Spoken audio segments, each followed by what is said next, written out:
കൊല്ലത്ത് വിദ്യാർത്ഥി അധ്യാപകനെ മർദ്ദിച്ച സംഭവത്തിൽ വിദ്യാർത്ഥി അധ്യാപകനെ മർദ്ദിച്ചാലും അധ്യാപകൻ വിദ്യാർത്ഥിയെ മർദ്ദിക്കാൻ പാടില്ല എന്ന് നമ്മളെ വിദ്യാഭ്യാസ വകുപ്പ് മന്ത്രി പറഞ്ഞപ്പോൾ അത് അദ്ദേഹം ഏതോ ഒരു ആരെയൊക്കെ സൂചിപ്പിക്കാൻ വേണ്ടിയിട്ട് പൊട്ടക്കണ്ണ മാവിലെറിയുന്ന പോലെ ഒരു എറിഞ്ഞാണെന്ന് എനിക്ക് തോന്നിയിട്ടുള്ളൂ. കാരണം അതിൻ്റെ ബാക്കി കാര്യങ്ങൾ എന്തുകൊണ്ടാണ് അദ്ദേഹം അങ്ങനെ പറഞ്ഞതെന്നുള്ള ഒരു വിശദീകരണമൊന്നും അദ്ദേഹം കൊടുത്തിട്ടില്ല. പക്ഷേ അദ്ദേഹം പറയുന്നതിൻ്റെയും എത്രയോ വർഷങ്ങൾക്ക് മുമ്പ് തന്നെ ആ ഒരു കാഴ്ചപ്പാട് എനിക്കുണ്ടായിരുന്നു.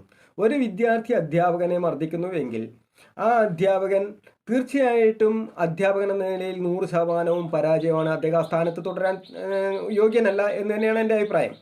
ഒരു യഥാർത്ഥ അധ്യാപകനെ അടിക്കാനായിട്ട് ഒരു വിദ്യാർത്ഥിയുടെയും മനസ്സ് അനുവദിക്കില്ല. ഇപ്പോൾ ചില അധ്യാപകരെ പറ്റിയിട്ട് വിദ്യാർത്ഥികൾ പറയുന്നത് കേട്ടിട്ടില്ലേ, നല്ല ക്ലാസ്, എന്താ ക്ലാസ്, അദ്ദേഹത്തിൻ്റെ ആത്മാർത്ഥത, അദ്ദേഹത്തിൻ്റെ സ്നേഹം, അദ്ദേഹം വരുമ്പോൾ നമ്മൾ അറിയാതെ എണീച്ചു പോകും. അത്രയും ഒരു ബഹുമാന്യനായ ഒരു വ്യക്തിയാണ് നമ്മൾ അധ്യാപകൻ എന്ന് ചില അധ്യാപകരെ കുറിച്ചിട്ട് ഇപ്പം വിദ്യാർത്ഥികൾ പറയുന്നത് നമ്മൾ കേൾക്കുന്നുണ്ട്. അപ്പോൾ നല്ല അധ്യാപകരെ ഒരിക്കലും ഒരു വിദ്യാർത്ഥിക്കും അടിക്കാൻ കഴിയില്ല. അഥവാ അങ്ങനെ ഏതെങ്കിലും വിദ്യാർത്ഥി അടിച്ചിട്ടുണ്ടെങ്കിൽ മറ്റു വിദ്യാർത്ഥികൾ തന്നെ ആ വിദ്യാർത്ഥിനെ കൈകാര്യം ചെയ്യുകയും ചെയ്യും. അപ്പോൾ ഒരു അധ്യാപകൻ അടി കൊള്ളുന്നുണ്ടെങ്കിൽ അത് അദ്ദേഹത്തിന് അർഹതപ്പെട്ട തന്നെയാണെന്നാണ് എൻ്റെ കാഴ്ചപ്പാട്.